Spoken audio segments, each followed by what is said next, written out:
On my birthday, my son gave me a special gift, a brochure for a nursing home. His cold smile promised more than just a joke. "Dad, this is for your future." I was silent, but my anger was boiling in my soul. This betrayal from the man I raised fueled the fire of revenge. I smiled only at his wedding when I thanked him for real. There was no stopping me.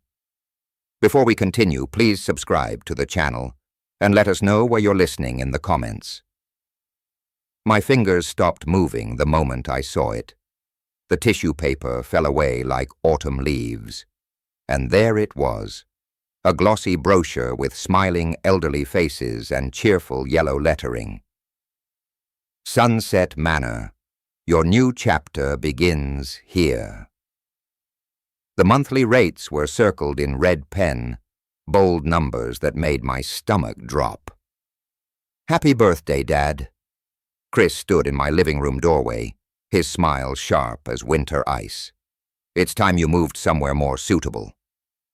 I held the brochure with both hands, feeling its weight like lead.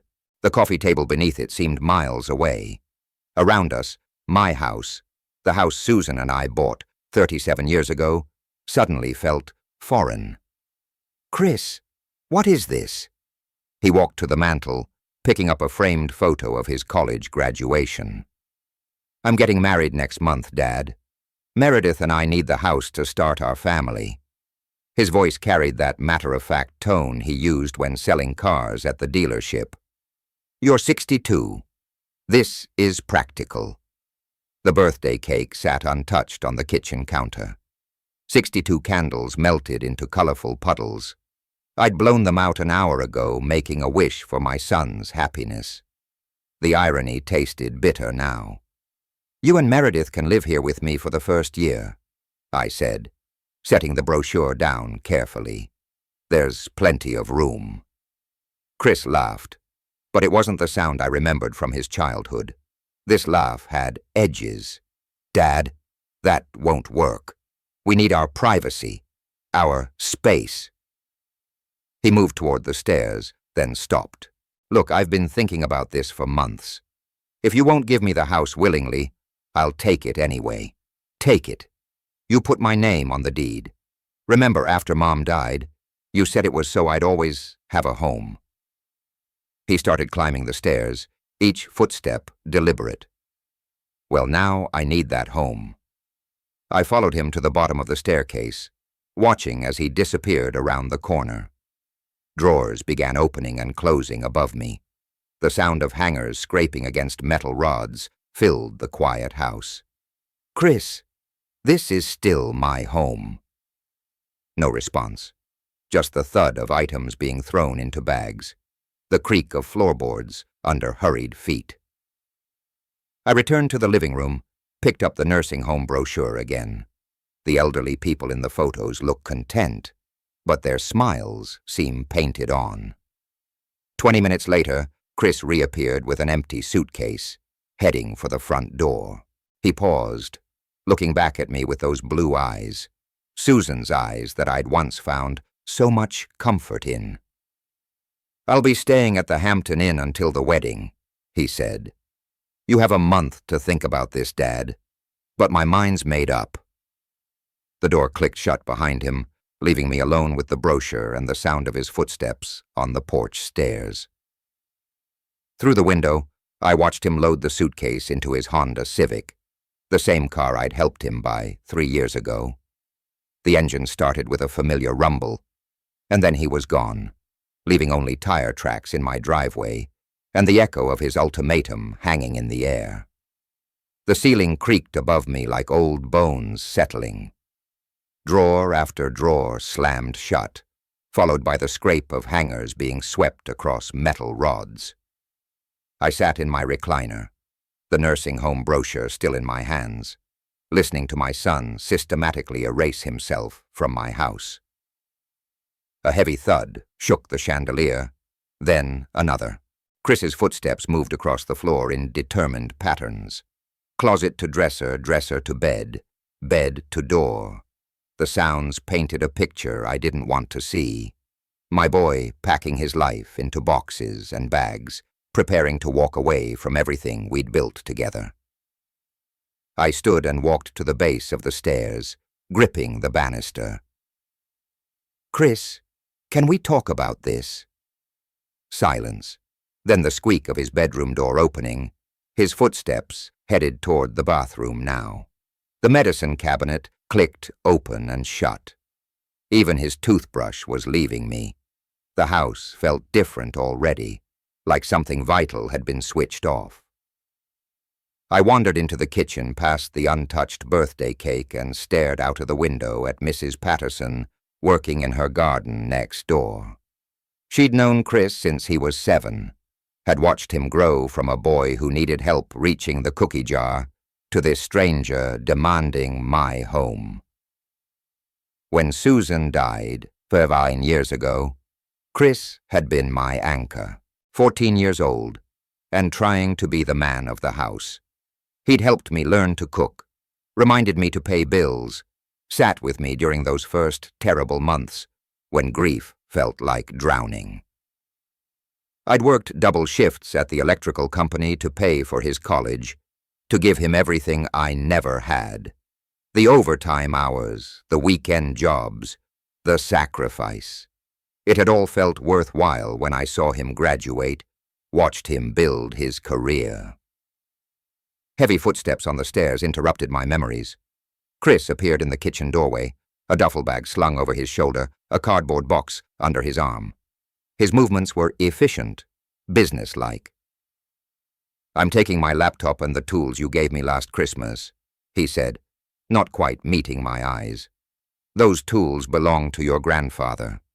You gave them to me." He set the box on the counter. "Look, Dad, this doesn't have to be ugly. Just think about what I said. The nursing home has activities, people your age. You'll make friends, my age. As if 62 meant I should be shuffling around in slippers, playing bingo on Tuesday nights." I'd been working since I was 16, owned this house free and clear, had $150,000 in savings from a lifetime of careful decisions. But to my son, I was just an obstacle to his future with Meredith. "I raised you alone for 15 years, I said quietly. "After your mother died, I never even dated. Everything I did was for you." Chris shifted the duffel bag to his other shoulder. "I know, Dad, and I appreciate that, but that doesn't mean you get to control my adult life." Control. I wasn't trying to control anything.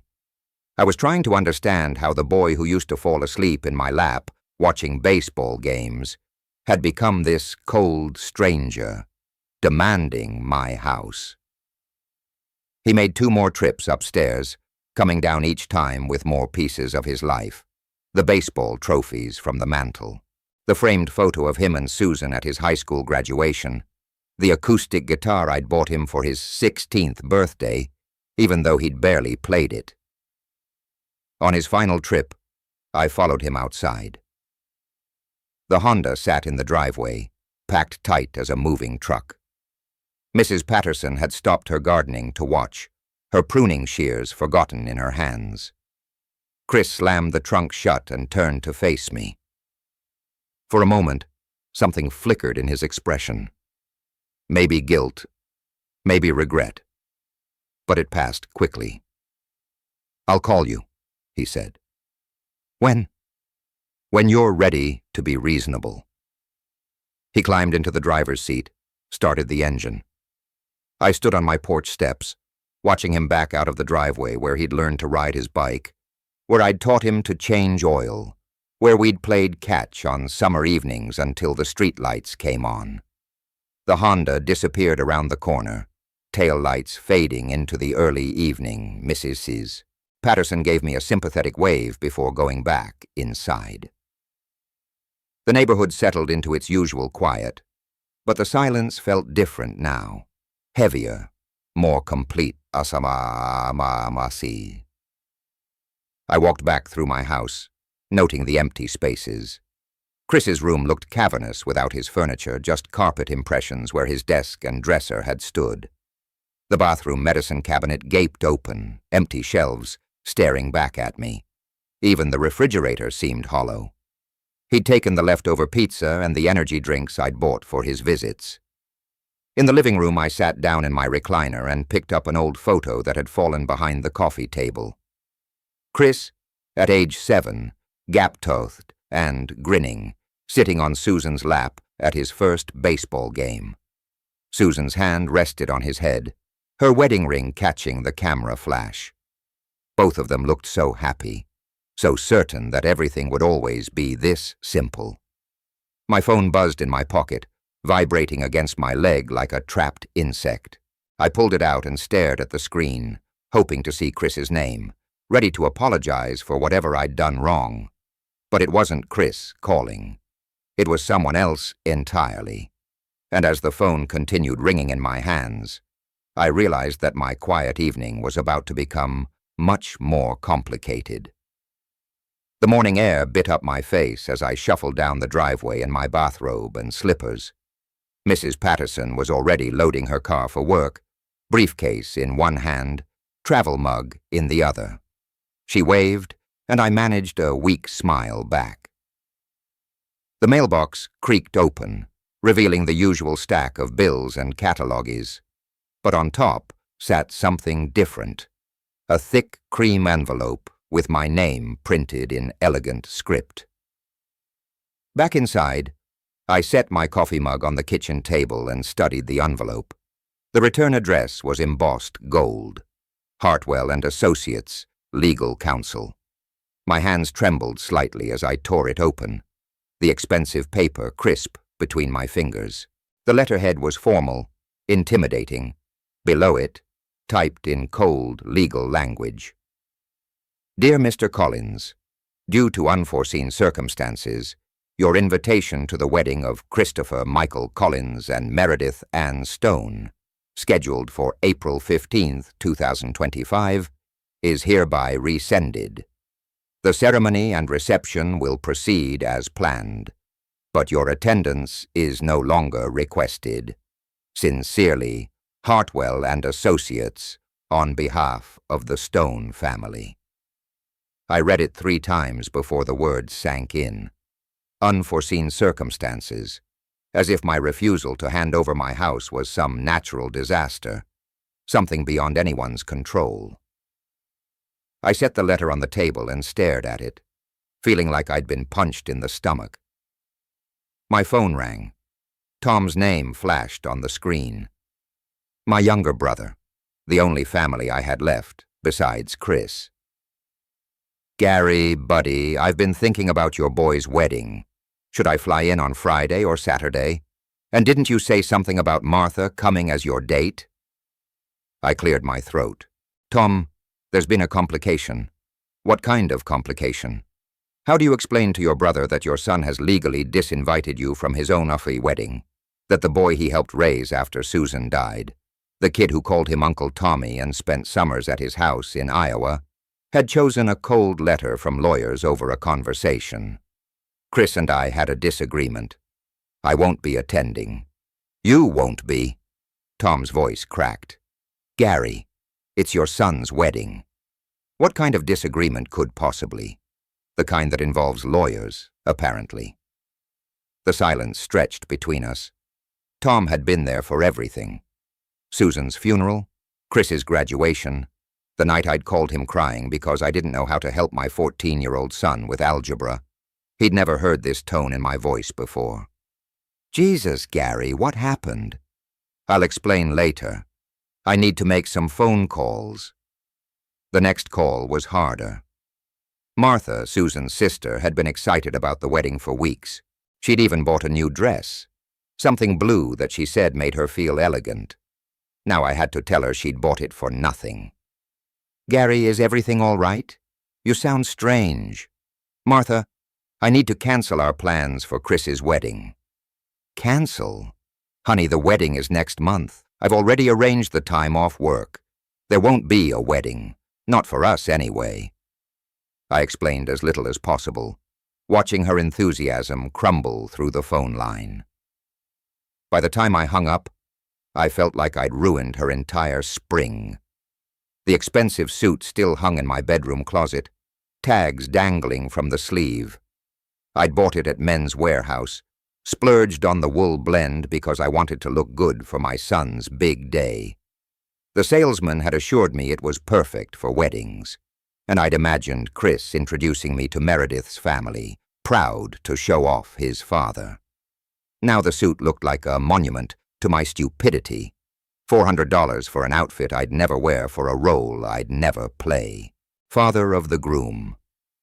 My phone buzzed with a text from Pete, my old co-worker from the electrical company. Can't wait to see Chris get married. You must be so proud. How many more of these conversations would I have?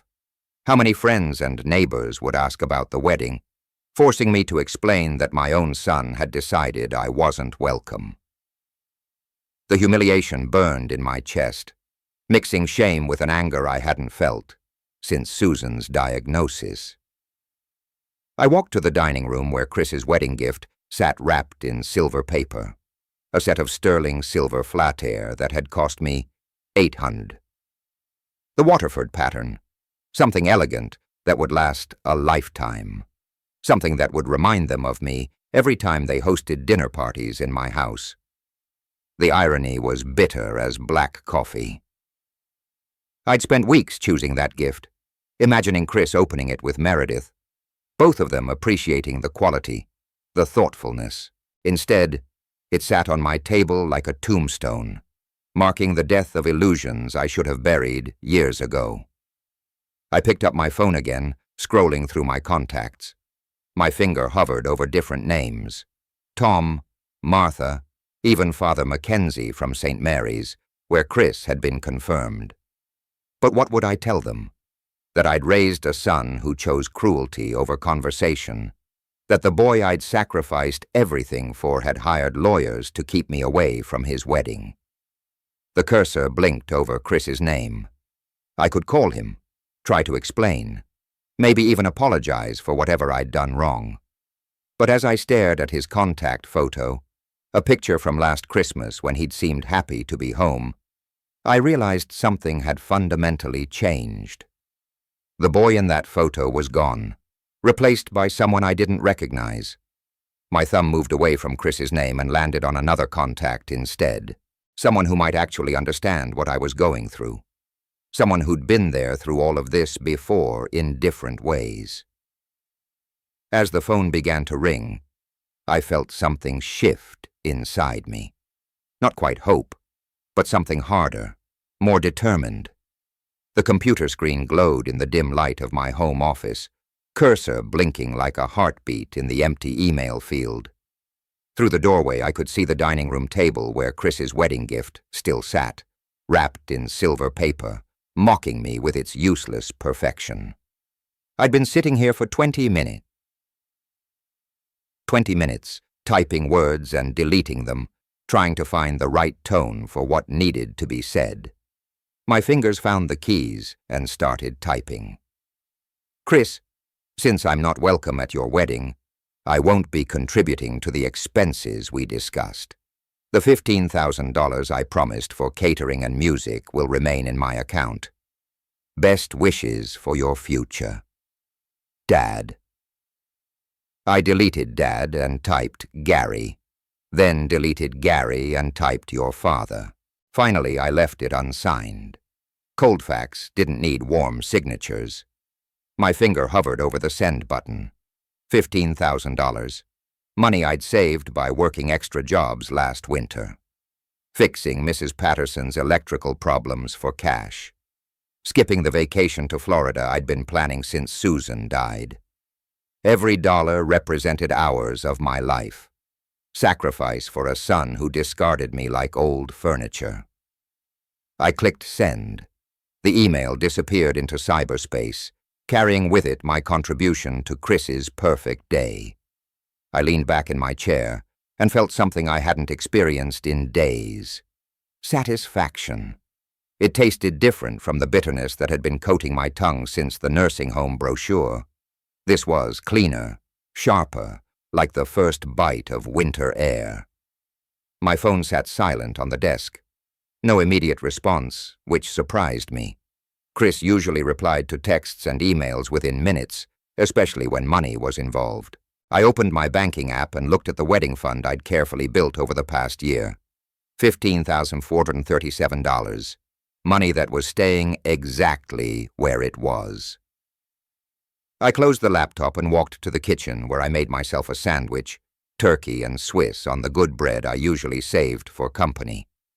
Susan always said I was too practical, too careful with money. But she'd also taught me that self-respect couldn't be bought. Some lessons take longer to learn than others. An hour passed, then 2. I tried to distract myself with household tasks, loading the dishwasher, sorting mail, organizing the junk drawer that had needed attention for months. But every few minutes I found myself checking my phone, waiting for Chris to call with threats or apologies or explanations. The phone finally rang at 3:30. 3:30. Tom's name on the screen. Gary, I've been thinking about our conversation this morning. Tom, no. Let me say this. I don't know what happened between you and Chris, but I know you. You raised that boy right after Susan died. Worked yourself half to death to give him everything. If you're not going to his wedding, he must have done something unforgivable. The words hit me like warm sunshine. Someone understood. Someone saw the situation clearly. He wants my house. Tom gave me a nursing home brochure for my birthday and told me to move out, so he and his fiancée, it could start their family. Silence on the other end. Then, Jesus Christ, Gary. That boy's lost his mind. I pulled my financial support for the wedding today. $15,000 I'd promised for catering and music. Good for you, about time you stood up for yourself. But even as Tom's validation warmed me, doubt crept in around the edges. Was I being too harsh? Chris was still my son. Still the boy who'd cried in my arms after his first heartbreak. Who'd called me every Sunday during college, just to talk. Maybe this was Meredith's influence. Maybe he'd come to his senses. The front door opened and Mrs. Patterson's voice called out, "Gary, I brought you some of my famous pot roast." She appeared in the kitchen doorway carrying a covered dish, her face creased with concern. Word traveled fast in neighborhoods like ours. "I saw Chris loading up his car yesterday," she said, setting the dish on my counter. "And don't tell me it's none of my business. I've known that boy since he was 7 years old. He's getting married next month. Needs space to start his life." Mrs. Patterson fixed me with the same look she'd given her own children when they tried to lie about broken lamps or missing cookies. "Gary Collins. I've been your neighbor for 23 years. That boy didn't leave to start his life. He left because he wanted something from you, and you said, no." The woman was sharper than most people gave her credit for. I found myself telling her everything. The nursing home brochure, the ultimatum, the legal letter canceling my wedding invitation. She listened without interruption, nodding at the appropriate moments, her expression growing harder with each detail. "That child needs a lesson in gratitude," she said when I finished. "And his fancy fiancé, he needs to learn that money doesn't grow on trees." Money. The word reminded me of the bank account Chris didn't know about. The one with my life insurance payout from the electrical company. Another $37,000 untouchable until I decided what to do with it. Chris assumed I was just an aging electrician with a modest savings account. He had no idea how carefully I'd planned, how much I'd actually accumulated over the years. My phone buzzed on the counter. Chris's name flashed on the screen like a warning light. I let it ring once, twice, 3 times. Mrs. Patterson watched me, pot roast forgotten. Both of us understanding that this was the moment everything would change.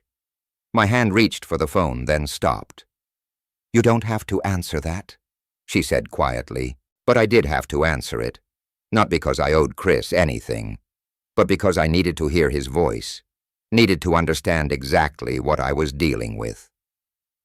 The phone continued ringing in my palm, vibrating like a trapped animal, and I realized that the next word spoken would determine whether this story ended in reconciliation or war. "Hello, Chris." My voice came out calmer than I felt, steady as winter ice. "Dad, you can't just cancel the money." His words exploded through the phone speaker, sharp enough to cut glass. "I've already signed contracts. The caterer, the musicians, everything's booked. You canceled my invitation," I said, settling deeper into my kitchen chair. "I canceled my contribution. That's completely different. This isn't some game where you get to punish me." The desperation in his voice surprised me. In all my years of giving Chris what he wanted, I'd never heard him sound quite so fragile, like something he'd counted on had suddenly vanished. "You gave me a nursing home brochure for my birthday and told me to move out of my own house. How is that different?" Silence stretched between us, filled with the weight of words neither of us could take back. When Chris spoke again, his tone had shifted, become pleading. "Look, Dad, we can work this out. Maybe we can find a way for you to stay in the house longer. Work out some kind of timeline that makes sense for everyone. Everyone, not both of us. Everyone, meaning him and Meredith." "I'm coming over," he said when I didn't respond. "We need to talk about this face to face." The line went dead. I set the phone on the kitchen table and looked around my house, wondering what Chris would try next. Through the window I could see Mrs. Patterson bringing in her mail, moving with the careful steps of someone who'd learned not to hurry through life. Maybe that was wisdom I should have gained years ago. 28. Minutes later, Chris's Honda pulled into my driveway with enough speed to scatter gravel. The car door slammed, followed by determined footsteps on my porch. He didn't knock, just used his key and walked in like he still lived here. "Dad," his voice echoed from the entryway. "Kitchen," I called back. He appeared in the doorway, hair disheveled, shirt wrinkled like he'd dressed in a hurry. His face held that red flesh I remembered from his teenage years when he'd been caught breaking curfew or lying about homework. "Okay," he said, pulling out the chair across from me and sitting down uninvited. "Let's figure this out." But instead of sitting still, he immediately stood again, pacing between the table and the refrigerator like a caged animal. His hands moved constantly, rubbing his face, running through his hair, gesturing at invisible obstacles. "You don't understand the position you've put me in," he said, voice rising. "Meredith's parents are expecting a certain kind of wedding. Her father owns 3 medical equipment stores. Dad, these people have standards. And what about my standards?" Chris stopped pacing, stared at me. "What's that supposed to mean?" "I have standards, too, Chris. One of them is not being treated like garbage by my own son." His face twisted into an expression I didn't recognize, something between anger and panic. "I never treated you like garbage. I brought you a practical solution to a real problem. A nursing home brochure for my birthday, because you're 62 and living alone in a house that's too big for you." His voice cracked slightly. "Mom would be horrified if she knew you were ruining my wedding over your stubborn pride." The mention of Susan hit like a physical blow, but instead of weakening me, it sparked something harder, cleaner. "Your mother would be horrified by how you're treating me." Chris's mouth opened, then closed. He'd been expecting me to crumble at the mention of Susan the way I had so many times before when he needed something and pulled her memory into the conversation. "She would want me to be happy," he said, but the words sounded hollow now. She would want you to be a good man. There's a difference. I stayed seated while he paced, keeping my hands folded on the table, speaking quietly while he grew louder. It was a technique I'd learned in my electrical work. Sometimes the calmest person in the room had the most power. "Fine," he said, stopping his pacing to face me directly. "You want to play hardball? I can play hardball, too." His voice dropped to a whisper that somehow felt more threatening than shouting, "Don't expect any relationship with your future grandchildren." The words hung in the air between us like smoke from a house fire. He'd meant them to devastate me, to bring me to my knees, begging for forgiveness. Instead, they clarified something I'd been struggling to understand. "So that's your plan?" I asked. "Threaten to take away grandchildren I don't even have yet, unless I give you my house?" Chris's confidence wavered. He'd overplayed his hand, and we both knew it. Meredith says a lot of things, doesn't she?" I interrupted. "Meredith says I should move to a nursing home. Meredith says, you need my house. Meredith says, I'm too old to make my own decisions." "What do you say, Chris?" He opened his mouth, then closed it again. For the first time since he'd arrived, he had no ready answer. I say I want what's best for my family." "Which family? The one you're starting with Meredith or the one you're throwing away to get her approval?" That hit home. Chris's face went pale, then flushed red again. "You're being impossible. I'm being clear. You want my house? Buy it from me at market value. You want my money for your wedding? Invite me like a normal son would invite his father. You want grandchildren in your life? Learn how to treat the grandfather they'd have." Chris stared at me for a long moment, and I saw something shift in his expression. A recognition that I wasn't the same man who'd been raising him for the past 15 years. The man who'd given in to every demand, who'd worked extra shifts to buy him whatever he wanted, who'd sacrificed his own needs for his son's happiness. "You've changed," he said, and it didn't sound like a compliment. "Yes," I agreed. "I have." He walked to my front door without another word, pausing only to look back once. "This isn't over, Dad." "No," I said quietly. "It isn't." The door slammed hard enough to rattle the windows. I heard his car start with an angry roar, tires squealing as he backed out of my driveway. Through the kitchen window, I watched him disappear down the street, probably heading back to the Hampton Inn, where he'd been staying since our birthday confrontation. Mrs. Patterson stood in her garden with a watering can, clearly having heard the shouting. She caught my eye through the window and gave me a small wave, not pitying, but supportive, like she understood that sometimes standing your ground meant making noise. I walked to my front window and looked out at the street where Chris's car had been. The evening light painted everything golden, making the neighborhood look peaceful despite the storm that had just blown through my house. For the first time since this whole mess started, I felt something I hadn't expected. Satisfaction, not happiness. This wasn't a happy situation, but satisfaction that I'd finally said what needed saying, that I'd stopped allowing myself to be manipulated by threats and guilt trips. Chris could take his ultimatums and his conditional love and his future grandchildren and figure out how to build a life without using me as his foundation. I had my own life to live. The evening shadows had deepened while I stood at the window, and Mrs. Patterson had gone inside, her porch light clicking on automatically.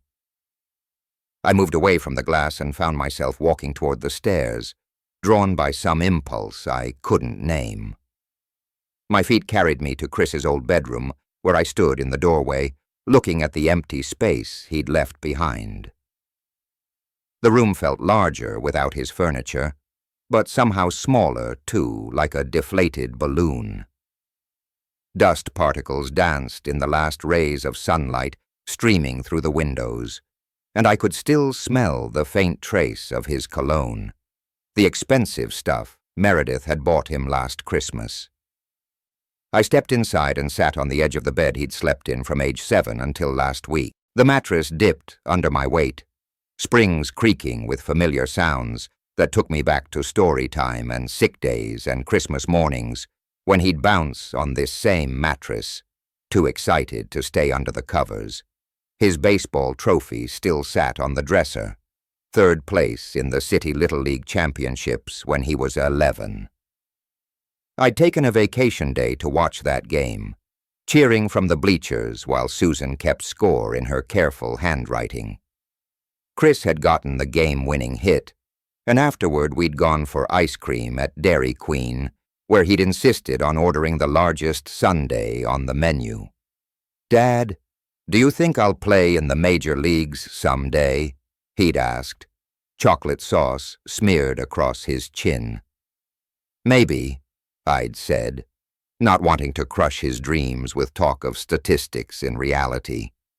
"But even if you don't, you'll always be a champion to me." Susan had smiled at that, reaching across the table to squeeze my hand. "He gets his optimism from you," she'd whispered. But where had that optimism gone? When had Chris stopped believing in possibilities and started demanding guarantees?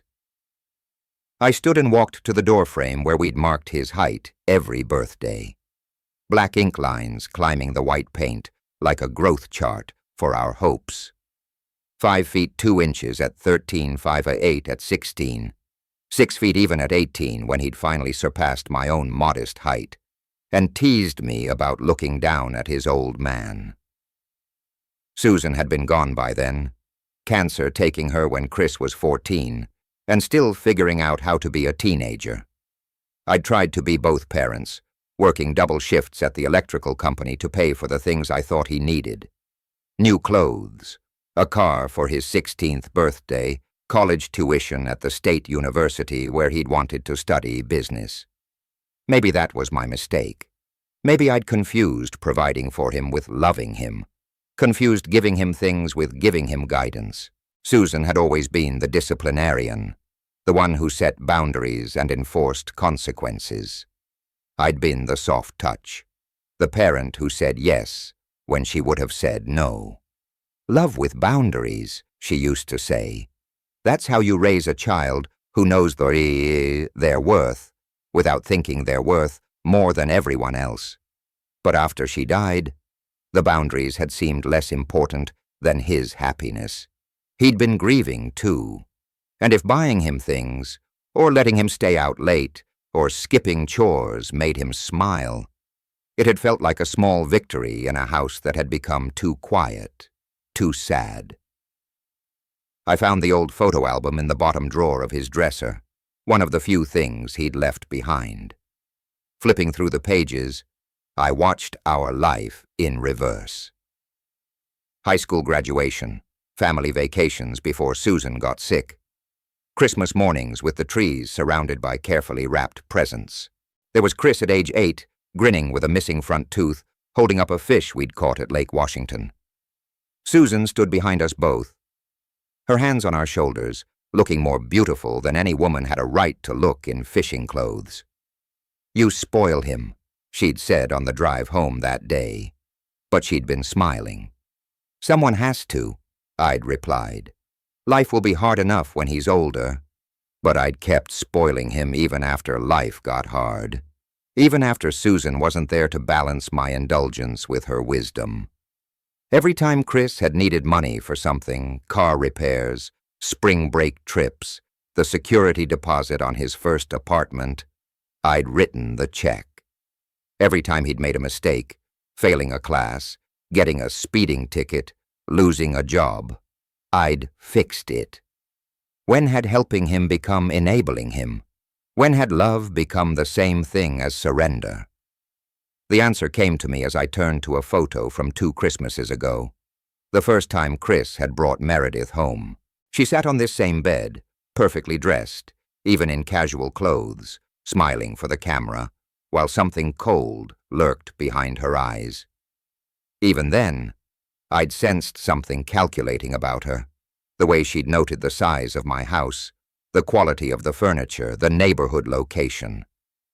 "Your father has excellent taste," she told Chris within my hearing, but it hadn't felt like a compliment.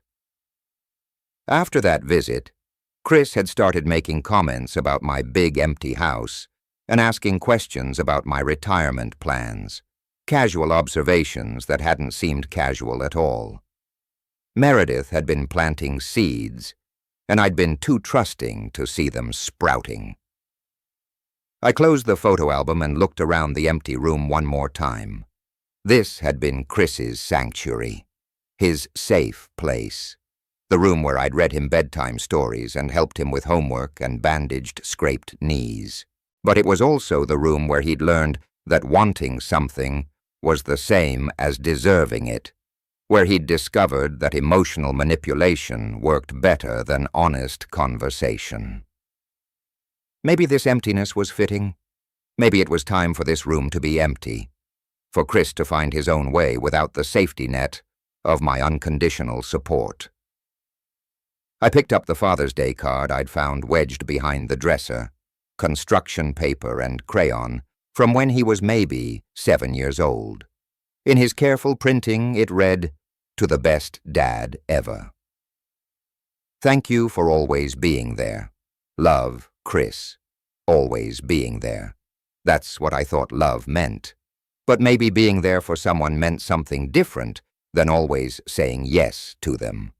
Maybe it meant being willing to say no when yes would hurt them. I placed the card in the photo album and closed it carefully. As I stood to leave the room, my phone buzzed with a text message. I pulled it out, expecting another angry message from Chris, but instead saw my brother Tom's name on the screen. Heard Chris shouting when I drove by. "You okay?" I typed back quickly. "Fine. Actually, better than fine." But as I hit send, I realized that for the first time in weeks, those words were actually true. My phone rang within minutes of sending that text to Tom. His voice carried genuine concern when I answered. "Gary, what the hell is going on over there?" I could hear Chris yelling from 3 houses down. I walked to the kitchen and poured myself cold coffee. "He's upset about me pulling the wedding money." "Good. About time you stood up for yourself. You want to talk about it?" So I told him everything, working backward through 2 years of increasingly bold manipulations that I'd somehow convinced myself were normal family interactions. "It started small," I said about 2 years ago, right after he met Meredith grocery money. "Just this once, Dad. $20 became 40, then 60. By month's end, I was paying for his food while he took Meredith to expensive restaurants." Tom made a disgusted sound. "You didn't see the pattern." The language changed. Instead of, "Can you help me out?" it became, "I really need your support, Dad." Instead of asking for money, he talked about family obligations and what Mom would have wanted.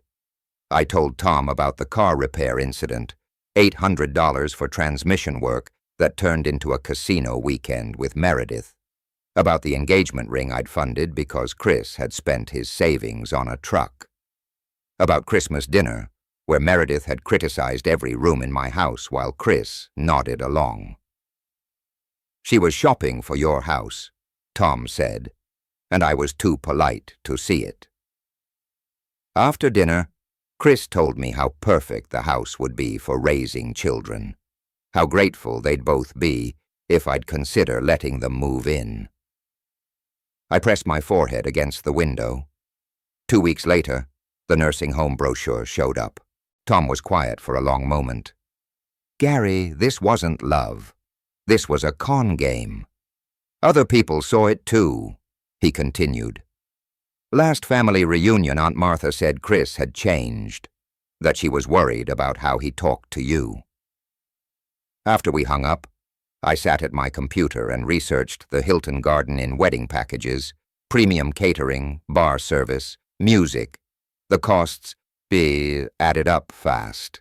Even with my $15,000, Chris and Meredith would face significant debt. But their cancellation policy was brutal. 75% of costs if cancelled within 60 days. They were locked in financially. Then I found something interesting. A Business Journal article about Stone Medical Equipment's expansion plans, mentioning significant family commitments. The Stone family was investing heavily in their future. I picked up my phone and called Mrs. Patterson. Her daughter worked catering at the Hilton. Time to gather some intelligence. Mrs. Patterson answered immediately. "Gary, honey, everything all right?" "Getting better by the minute. Actually, I wanted to ask about your daughter, Sandra. Doesn't she work at the Hilton Garden Inn?" 20 minutes later, Mrs. Patterson called back with information that changed everything. "Gary, the Stone family upgraded everything yesterday. Premium catering, extended bar service, jazz quartet instead of a DJ. Sandra estimates they added $12,000. The total wedding is now $35,000. $35,000. The Stone family had erased my financial leverage completely. There's more. No security beyond hotel staff, cocktail-style reception with no assigned seating. The venue staff wasn't told about guest restrictions. Anyone appropriately dressed is welcome." After we hung up, I stared at Susan's calendar on the wall, permanently frozen at December 2010. What would Susan do? She wouldn't sit home feeling sorry for herself. She'd show up to support her son, but she wouldn't let bad behavior go unchallenged. I walked upstairs and opened my closet where the wedding suit hung in its dry cleaning bag. $400 of wool and hope, purchased for a celebration I'd been legally disinvited from attending. But legal invitations weren't the only kind that mattered. I laid the suit out carefully. Charcoal gray with pinstripes, conservative but elegant. The crisp white shirt, deep blue tie that Susan would have said brought out my eyes. In my dresser drawer, wrapped in tissue paper, sat the cufflinks Susan had given me for our 20th anniversary. I tried on the complete outfit. Standing before the full-length mirror, the suit fit perfectly. In the reflection, I practiced extending my hand. "Congratulations on your beautiful wedding. I'm Gary Collins, father of the groom." The words felt both natural and revolutionary. On my dresser sat a wrapped gift, a leather-bound photo album filled with pictures of Chris throughout his life. Pictures with Susan, birthdays, graduations, family holidays. The final photo, Chris at age 10 in my workshop, wearing my oversized hard hat, grinning while I taught him to wire a light switch. I'd written a note for Chris and Meredith. A reminder of where love begins and how it should grow. May your marriage be built on stronger foundations than manipulation and threats. With hope for your future, Dad. I made a dinner reservation downtown for 8 o'clock Saturday night after the reception would wind down when I'd need quiet space to process whatever happened. This wasn't just about the wedding. This was about reclaiming my dignity, my voice, my right, to be treated with respect by the son I'd raised. I hung the suit back in its protective bag and set my alarm for Saturday morning. Wedding at 4 o'clock. Cocktail hour at 5 o'clock. I'd arrive during cocktails when attention would be divided, when one more well-dressed guest would blend in until I chose to make myself known. Standing before my mirror one last time, I straightened an imaginary tie and smiled. For the first time in weeks, the man looking back at me looked like someone I recognized, someone who didn't apologize for taking up space in the world. Saturday couldn't come fast enough. The doorbell rang at exactly 7 o'clock Thursday evening, cutting through the quiet of my house like a blade. I wasn't expecting anyone, and the insistent double ring suggested urgency. Through the peephole, I saw two figures on my porch, Chris and Meredith, standing together like a united front. I opened the door to find Meredith in a cream-colored designer coat that probably costs more than most people's monthly mortgage, her blonde hair perfectly styled, despite the spring evening wind. Chris stood slightly behind her, fidgeting with his car keys, looking like a man who'd rather be anywhere else. "Mr. Collins," Meredith began, her voice dripping with artificial sweetness, "perhaps we can work this out like adults." "I wasn't aware children got married, Meredith," I replied, stepping aside to let them in. "But please come in." She stepped into my living room with the careful movements of someone trying not to touch anything contaminating. Her eyes swept over my furniture, the recliner where I'd been reading, the coffee table Susan had picked out 20 years ago, the family photos on the mantel with barely concealed disdain. Chris cleared his throat. "Dad, we came to talk about Saturday. I figured that much." I remained standing while they both perched on the edge of my couch, like birds ready to take flight. "What exactly did you want to discuss?" Meredith leaned forward, her smile practiced in cold. "We understand you're upset about the misunderstanding regarding the wedding invitation." "Misunderstanding?" I repeated. "Your lawyers sent me a formal letter rescinding my invitation." That seemed fairly clear. Chris shifted uncomfortably. "Look, Dad, maybe we overreacted. Maybe we can find a way for you to attend after all. How generous of you." "All we're asking," Meredith continued, regaining control of the conversation, "is for a simple apology for the disruption you've caused, and perhaps a contribution toward the expenses as originally planned. Then we can put this whole unfortunate incident behind us." I looked at my son, searching for any sign of the boy who'd once built model airplanes with me in the garage, who'd cried in my arms when his pet goldfish died. But that boy was gone, replaced by this stranger who let his fiancée Anne negotiate his relationship with his father. "Dad," Chris said, his voice taking on that wheedling tone I remembered from his teenage years, "Mom would want us to be together at my wedding. She'd want us to be a family. Your mother would want you to treat your father with respect," I said quietly.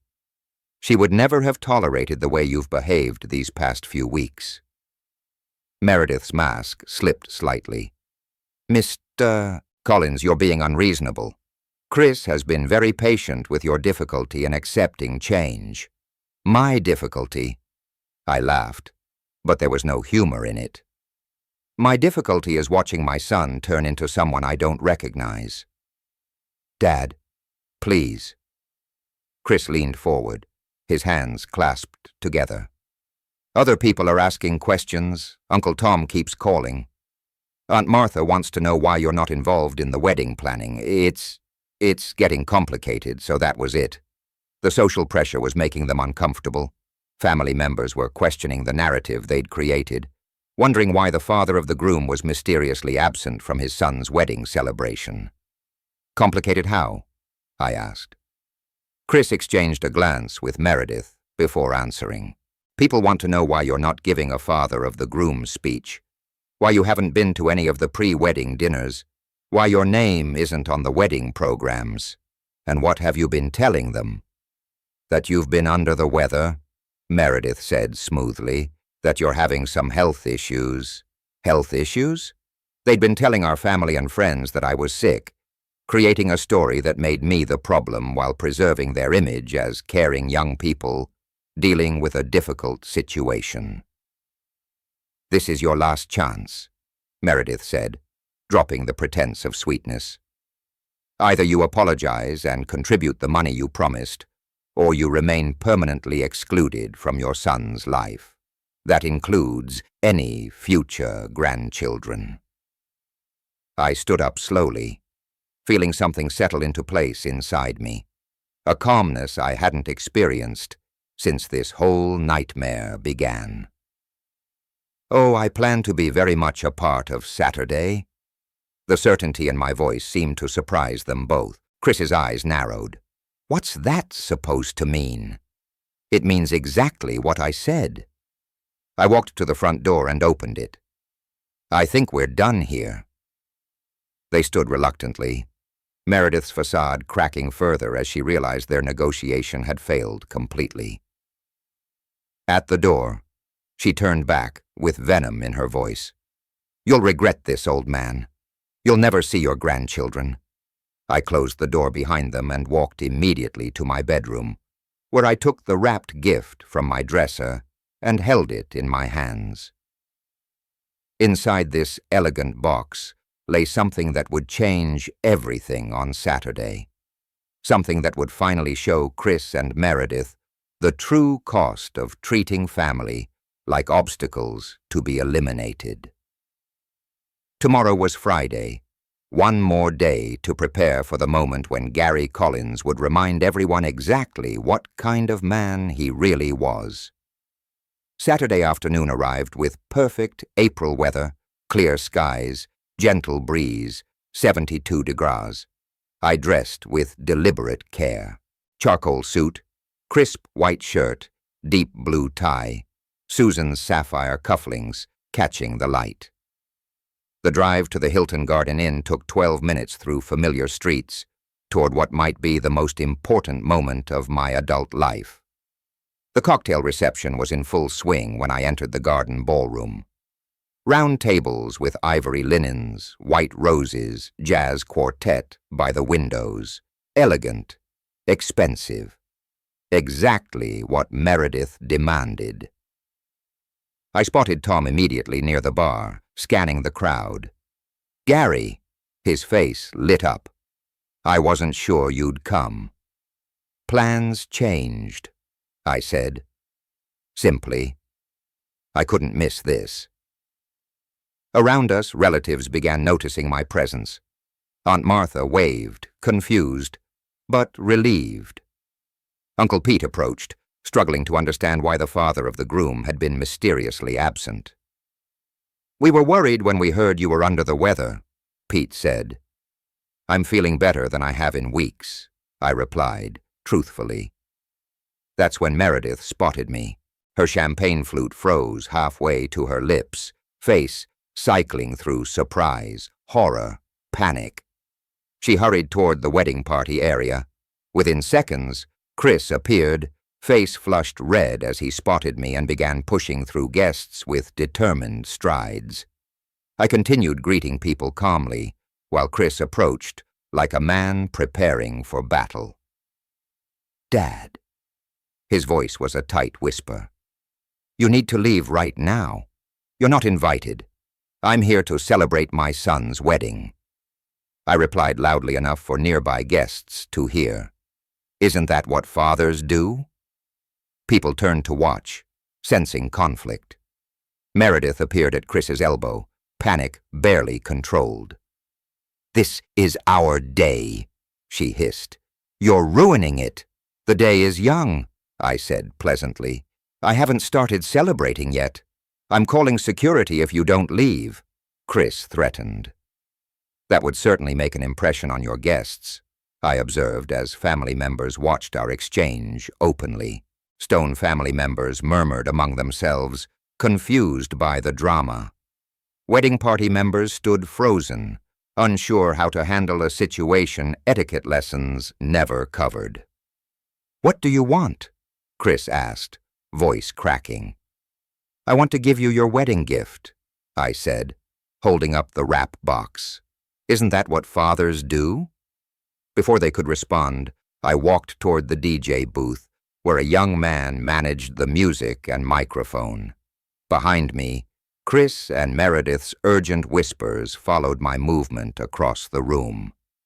Excuse me, I'm the father of the groom, I told the DJ with a smile. Could I borrow the microphone? I'd like to say a few words. He nodded eagerly and handed me the microphone. I tapped it twice, sending feedback through the sound system that cut through conversations like a knife. Every head turned toward me. Chris and Meredith stood frozen near the bar, faces pale with dawning realization that they were about to lose control completely. The moment I'd been preparing for had finally arrived. "Good evening, everyone."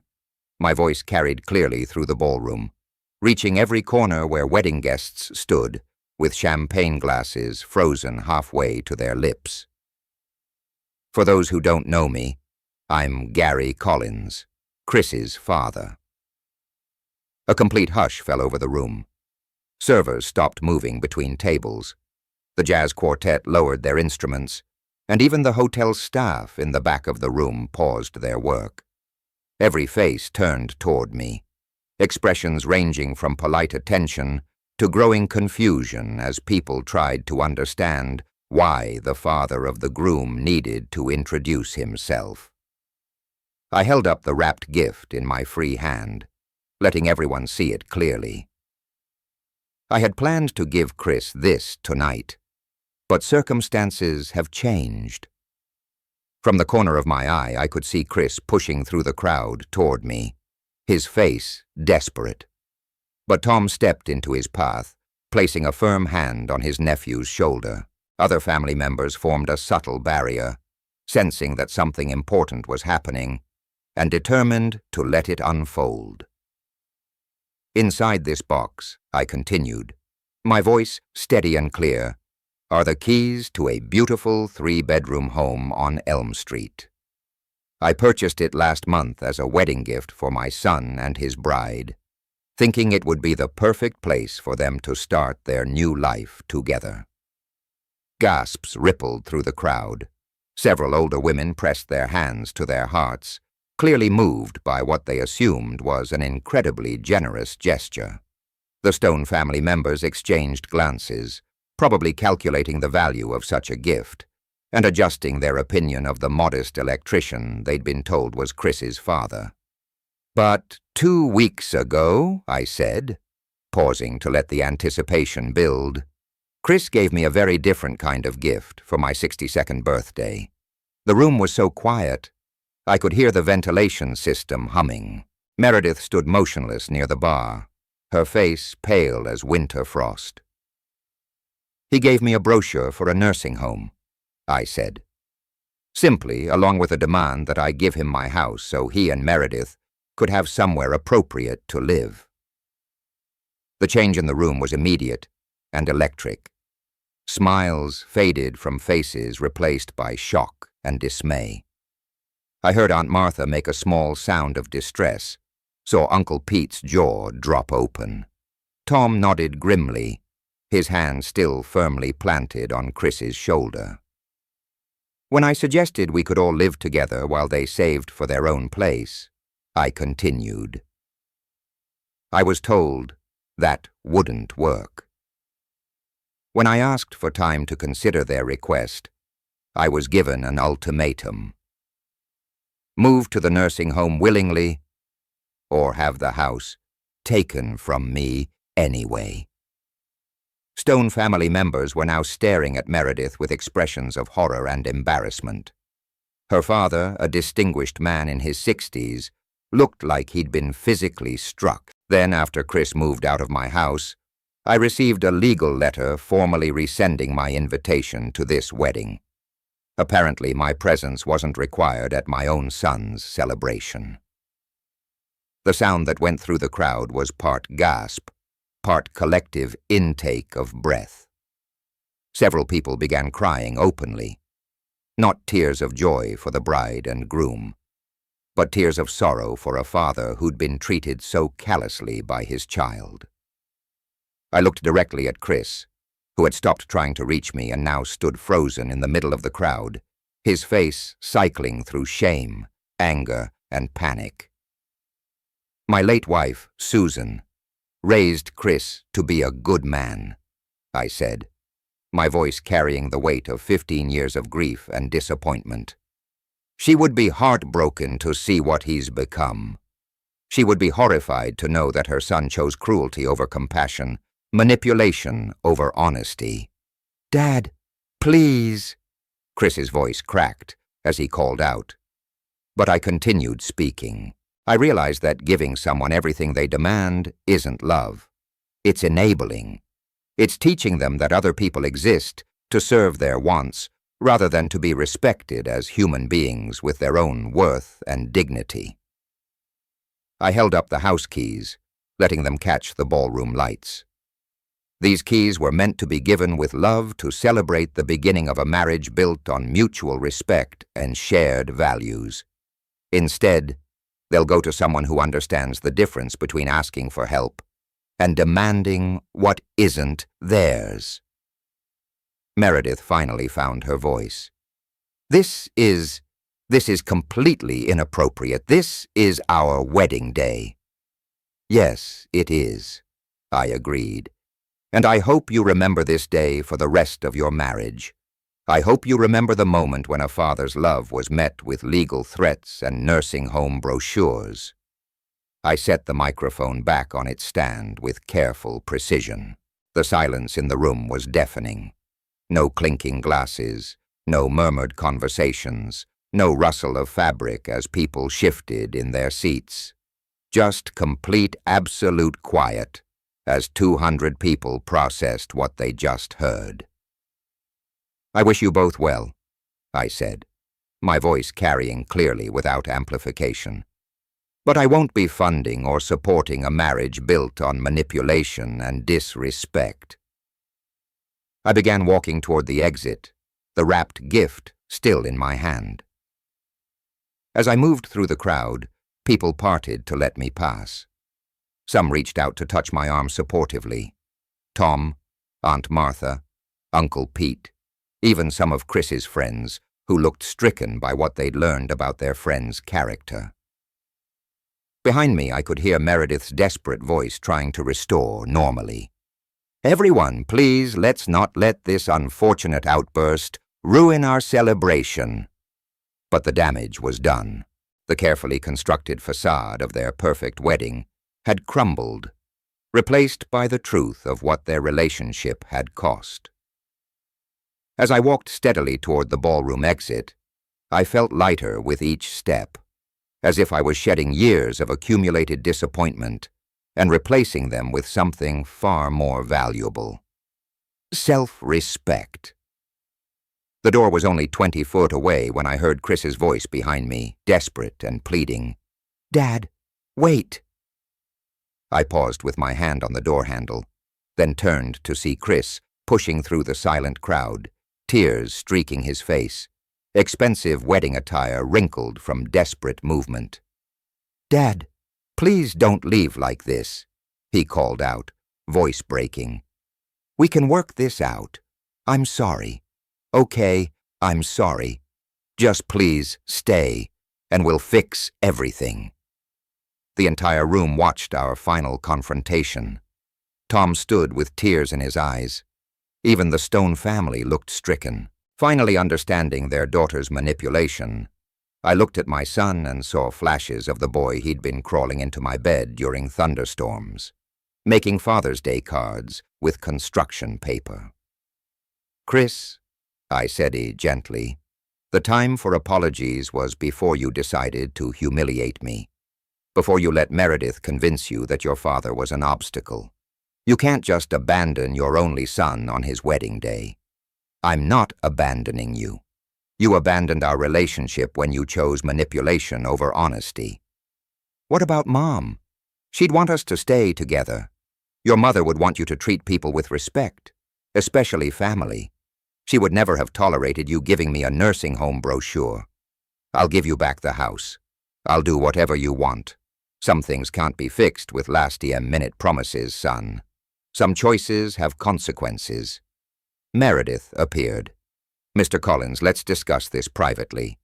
"There's nothing left to discuss, Meredith. You're destroying your son's happiness." "I'm trying to save his character," I replied, though I may be 15 years too late. I turned to Chris one final time. "I love you, son. I will always love you.